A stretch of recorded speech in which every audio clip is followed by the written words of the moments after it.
Talanta za Zeysha. Karibu kwenye simulizi zinazosimuliwa na Zeysha.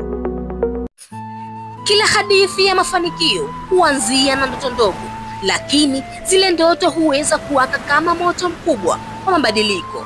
Leo katika Talanta za Zeysha tunamkumbuka mtu ambaye alianza kwa mikono mitupu, lakini akaijenga himaya ya viwanda ambayo ilibadilisha dunia. Konosuke Matsushita, mwanamume wa mtaa mdogo wa Japan aliyekosa elimu rasmi kwa miaka mingi, lakini aliweka misingi ya moja ya kampuni kubwa duniani, Panasonic. Aliamini biashara sio tu juu ya faida, bali juu ya watu, utu na jamii. Alijifunza kuwa mafanikio hayaji pekee, bali hujengwa kwa bidii, nidhamu na imani isiyoyumba. Hii ni hadithi ya msukumo, uvumilivu na uongozi wa kweli. Karibu katika Talanta za Zeysha, tunapoifungua simulizi ya mtu aliyebadilisha taswira ya biashara na ujasiri. Karibu usafiri nami.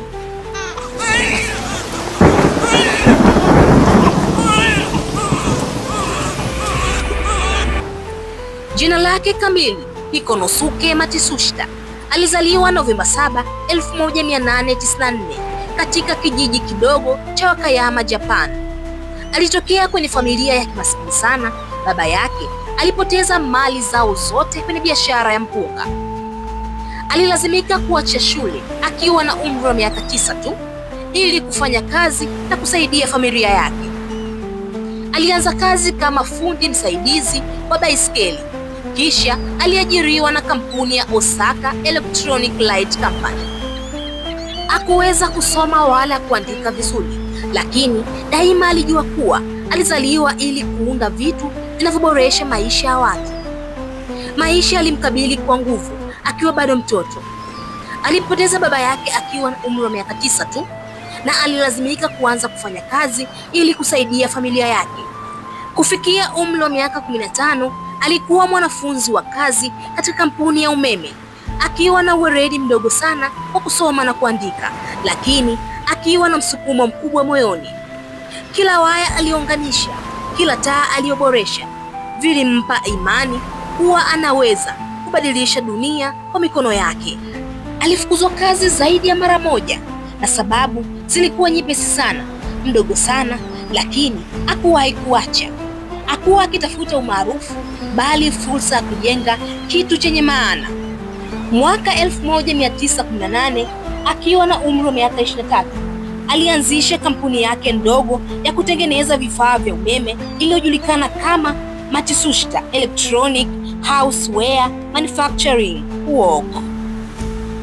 Alitengeneza vibao vya kufyatulia bidhaa kwa mikono yake, akafungasha bidhaa zake mwenyewe, akabisha milango akiziuza, na mara nyingine alirudi nyumbani mikono mitupu.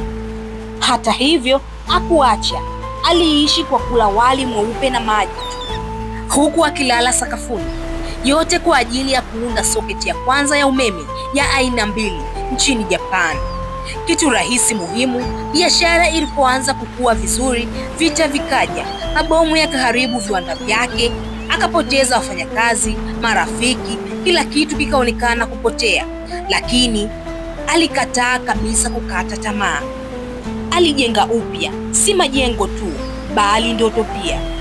Na hapo ndipo Panasonic ikazaliwa, na ikiwa moja ya makampuni makubwa duniani katika vifaa vya umeme. Alianzisha pia chapa nyingine kama National na Technics. Panasonic ilivuma sana baada ya vita vya pili vya dunia, ikichangia sana kujenga upya uchumi wa Japan.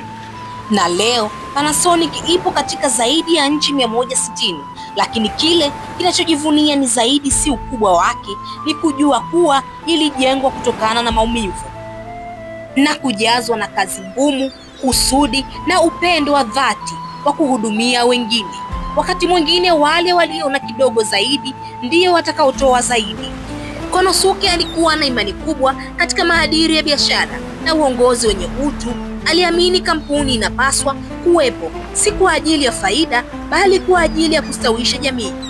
Alifundisha kwamba wafanyakazi ni sawa na familia, na aliwahimiza wawe sehemu ya mafanikio ya kampuni. Nukuu yake maarufu, business is people, without the people there is no business, yaani biashara ni watu, bila watu hakuna biashara.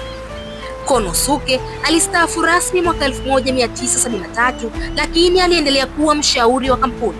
Aliandika vitabu kadhaa kuhusu biashara, falsafa ya maisha na uongozi. Leo hii Panasonic ni mojawapo ya makampuni makubwa kabisa duniani. Alifariki mwaka 1989, lakini mafundisho yake na urithi wake bado yanaishi kupitia kampuni na watu aliowaathiri.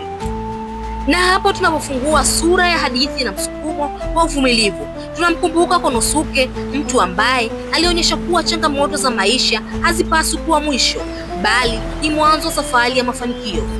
Alijifunza kutoka kwenye vizingiti, akahakikisha kuwa biashara ni zaidi ya pesa, ni juu ya watu, viongozi wa haki na dhamira ya kuleta mabadiliko kwa jamii.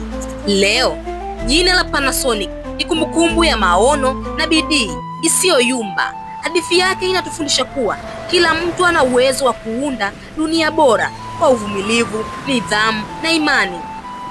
Pia ukuu wa kweli hauko kwenye kile unachojenga kwa nje, bali kwenye kile unachokikataa ukiruhusu kuangamia kwa ndani yako. Kama umevutiwa na simulizi hii, usiache kulike, kucomment na kushare, bila kusahau kusubscribe kwa simulizi nzuri za kuelimisha. Kumbuka, kila mwisho ni mwanzo wa fursa mpya. Hii ilikuwa Talanta za Zeysha. Namaliza kwa kusema, babu yangu aliwahi niambia, nami nakwambia wewe rafiki yangu, usijiulize uanze na nini, anza na nia. Ulikuwa nami Zeysha.